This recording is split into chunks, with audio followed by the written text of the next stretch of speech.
Welcome back to Stadium Hot Dog. This series, Archie's Football Grounds of London, will be based on the Scottish engineer Archibald Leach and how pivotal his football grounds were to the development, histories as well as identities of the football clubs that he worked with during the early 20th century. The story of Stamford Bridge could be described as a butterfly effect of Gus Mears and his dog.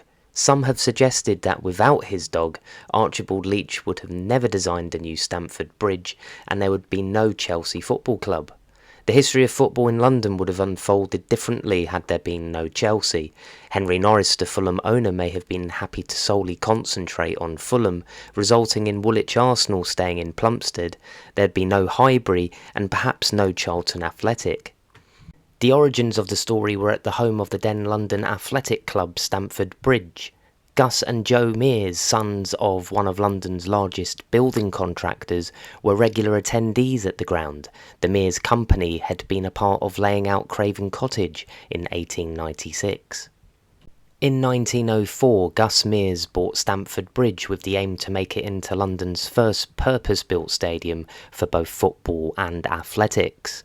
Mears, just like Henry Norris, believed there was an opportunity to build a stadium that would host cup finals and international games.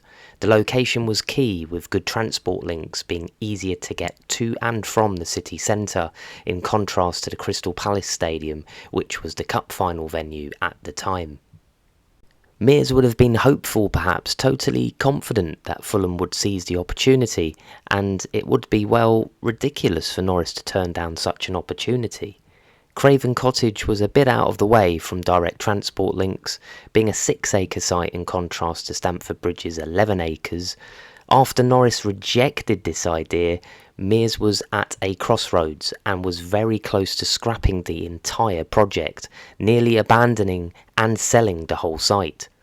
At the end of 1904, Mears met with one of the members of the London Athletics Club, Fred Parker, who was on board with the Stamford Bridge development from the offset. Mears was there to tell him of his decision to cancel the entire project. However, the plot took an interesting turn while both were discussing the disappointing news.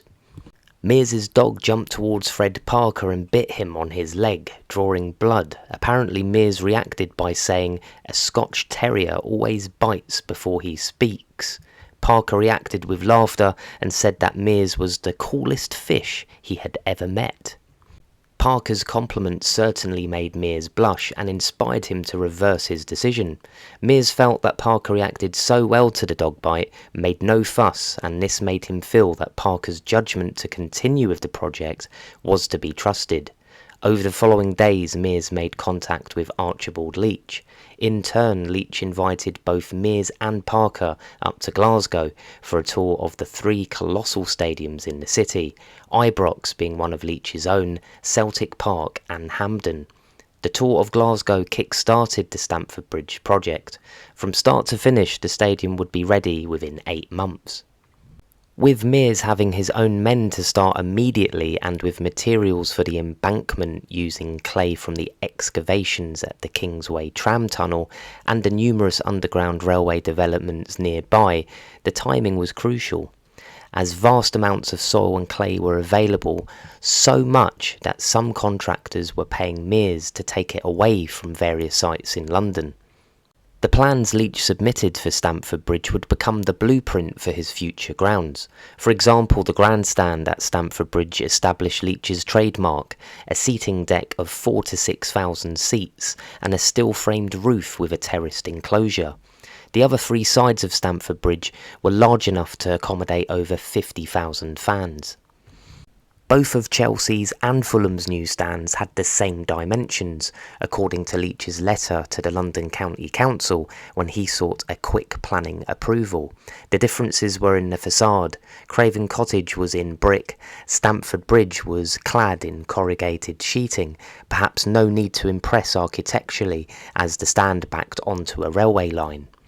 Initially, the new football club at Stamford Bridge was to be named Kensington Football Club. However, in March 1905, it was decided that the club was to be called Chelsea.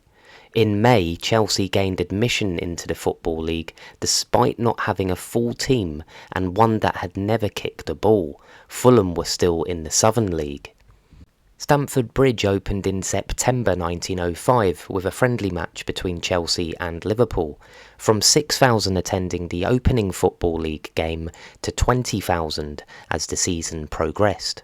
In April 1906, over 67,000 spectators watched on as Chelsea played Manchester United. In the first 15 years of existence, Chelsea were promoted to the top flight and became one of England's most supported clubs after increasing Stamford Bridge's capacity to 85,000. Summer athletics were regularly held, and in 1920, Mears fulfilled his ambition with hosting the FA Cup final. The death of Gus Mears in 1912 led to his brother Joe taking over at Stamford Bridge. His approach was different, as he looked at his position in the club more as a landlord than being a part of footballing matters. Disputes with the club over catering rights and the lease of the ground dampened the relationship with Chelsea, and Joe Mears fell out with Leach over repairs to the ground. The condition of the pitch worsened over the years. There were 65 events in one calendar year in 1922, and this resulted in a warning being issued by the Football League. The arrivals of Speedway in 1928 and Greyhound racing in 1932 were placed before the football club, where finances were in a poor state. Although relations were tense between Joe Mears and Leach, Leach's company continued to repair and develop Stamford Bridge. Over the years, Stamford Bridge deteriorated and none of the original features survived, in contrast to Craven Cottage. Thank you for tuning in to Stadium Hot Dog. Please like, subscribe and spread the word. Also, please share your thoughts and memories and let me know what you think. Catch you next time.